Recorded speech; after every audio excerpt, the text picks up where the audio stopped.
14, 2024, News Report 1. Radio Free Asia reports that on June 14, the Guangzhou Intermediate Court sentenced human rights activist Huang Shuoqin to 5 years in prison and labor activist Wang Jianbing to 3.5 years in prison for inciting subversion of state power. This verdict is considered one of the most unjust in contemporary China. Huang Shuoqin and Wang Jianbing have been detained for over 1,000 days. Huang Shuoqin is an independent journalist and rights activist who participated in launching China's Me Too movement in 2018. In 2019, she reported on the Hong Kong anti-extradition movement online and was subsequently detained by Guangzhou police on charges of disturbing public order. She was released 3 months later. Wang Jianbing, a friend of Huang, has long provided legal assistance to people with disabilities and work injury victims and is a supporter of the Me Too movement. The two often hosted gatherings for activists in China to share experiences and support each other. In the summer of 2021, Huang Shuoqin received the Chevening Scholarship funded by the UK government and planned to study gender studies at the University of Sussex. However, in September 2021, Huang and Wang were arrested at Shenzhen Airport. The Guangzhou Intermediate Court held a trial last September, but the verdict was only announced now. The trial was conducted behind closed doors, with heavy security, including barricades and a prohibition on external attendance. Despite neither Huang nor Wang being violent offenders, there was a significant police presence, including plainclothes officers and media personnel. Huang Shuoqin has stated she will appeal, while Wang Jianbing will discuss with his lawyer whether to appeal. Professor Dan Anfu from the University of Toronto stated that the Chinese government views the Me Too movement as an advocacy of liberal democratic values, challenging the ideology of the Communist Party. Amnesty International's China team director, Brooks, stated that Huang Shuoqin and Wang Jianbing committed no crimes, yet the Chinese government fabricated reasons to view their work as a threat, making the verdict extremely unjust. The Asia-Pacific director of Reporters Without Borders, Alviani, called on the international community to pressure the Chinese government to ensure the release of Huang Shuoqin and the other 118 journalists imprisoned by the Chinese government. He stated that the actions of the Chinese government are outrageous and against human civilization. Huang and Wang were merely fighting for the rights of the vulnerable, unrelated to subverting the government. News Report 2. Bloomberg reports that the European Commission announced on June 12 the imposition of temporary tariffs ranging from 17.4% to 38.1% on Chinese electric vehicles. Subsequently, the German government is trying to prevent these tariffs from taking effect. The report indicates that the German government believes there is room for maneuver regarding these tariffs and hopes to at least relax the measures if they cannot be completely halted. German Economy Minister Habeck plans to visit China next week to discuss the issue of electric vehicle tariffs with Chinese government officials. Although the EU tariffs are targeted, they are lower than those imposed by the United States. The US has imposed tariffs as high as 100% on Chinese goods, while the EU's rate is 18%, making it relatively mild. The EU has also differentiated tax rates. For example, BYD and Geely, which plan to set up factories in Europe, face lower tax rates, whereas SAIC Group, which has not cooperated with investigations and does not plan to establish factories in Europe, faces a high rate of 38%. Combined with the existing 10% tariff, the total tax rate is nearly 50%. Germany's opposition is unlikely to be effective because the European Commission has already made a decision, and unilateral opposition from Germany is unlikely to change the outcome. However, Germany's opposition may be more of a gesture towards China, given that Germany's economic interests are most closely tied to China within the EU. Meanwhile, the CCTV WeChat account Yuanyuantanshan published an article on June 14 stating that China might take countermeasures against EU cars and brandy. The article pointed out that China is pushing to increase import tariffs on EU large displacement cars and is expected to announce the results of an anti-dumping investigation on European brandy by the end of August. Brandy is a major export product of France, while large displacement cars mainly come from Germany. Additionally, the Chinese pork industry has applied to relevant authorities to initiate an anti-dumping investigation on EU pork. However, these retaliatory measures are more symbolic, with limited actual impact. News Report 3. Nikkei Asia reports that China, Russia, and North Korea are discussing allowing Chinese ships to enter the Sea of Japan via the Tumen River. The Tumen River, located in northeastern China, forms the border between China, Russia, and North Korea. Sailing through the Tumen River can reach Fengchuan village in Jilin Province, China. However, the remaining 15 kilometers require passage through the territories of North Korea and Russia. Chinese ships must obtain the consent of North Korea and Russia to enter the Sea of Japan.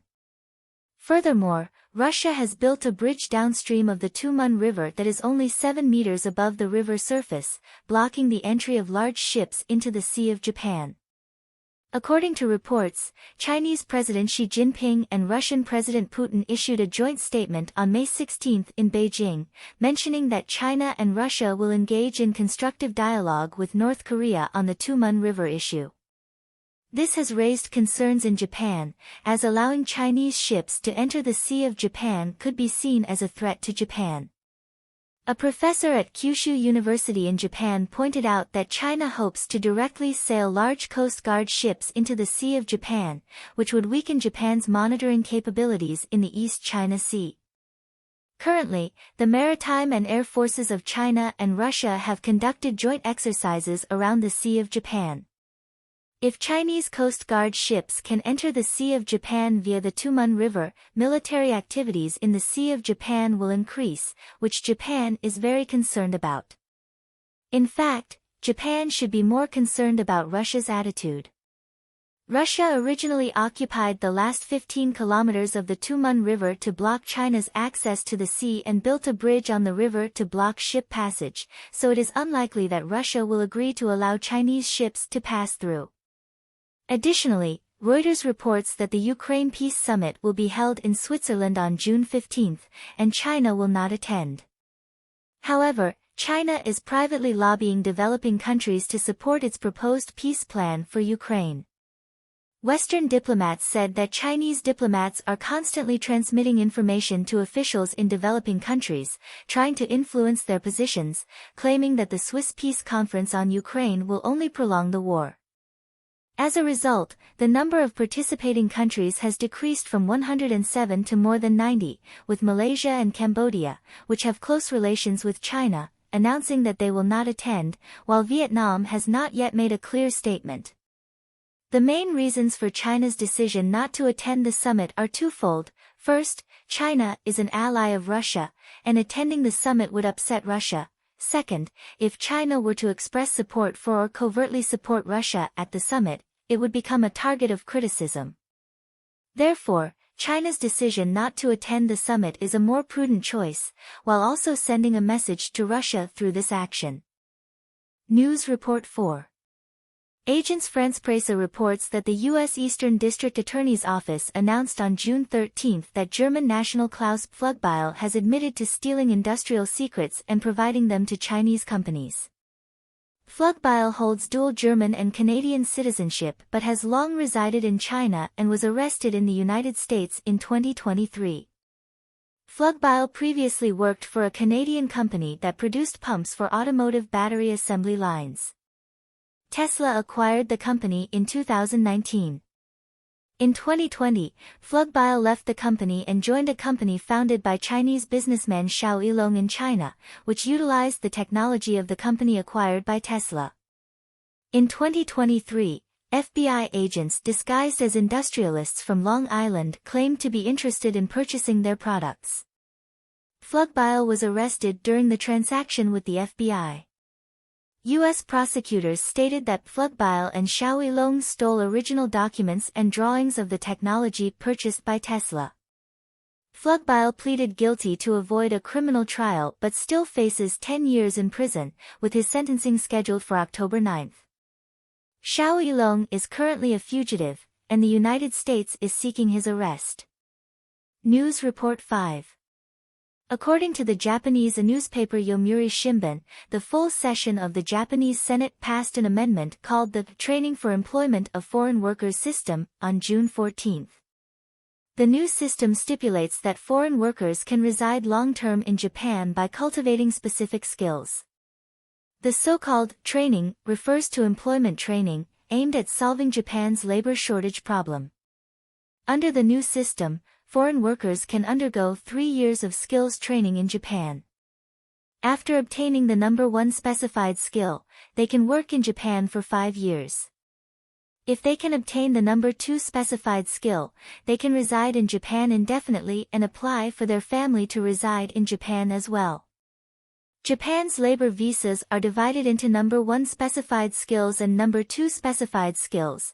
Number 1 specified skills cover 14 industries including agriculture, hotels, fisheries, and construction, while number 2 specified skills include construction and shipbuilding, requiring higher skill levels.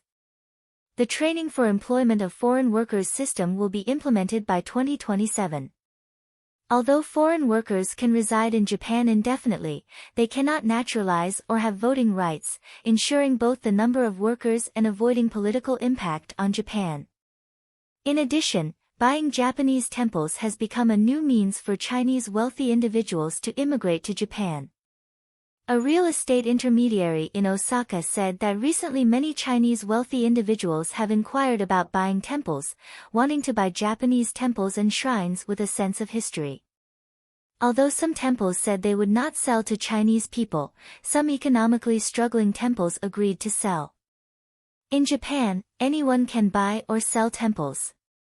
After purchase, they can obtain the status of a religious corporation. Religious corporations do not need to pay fixed asset taxes, and other tax rates are lower than those for general companies. After holding for a certain period of time, sales can also be tax-exempt.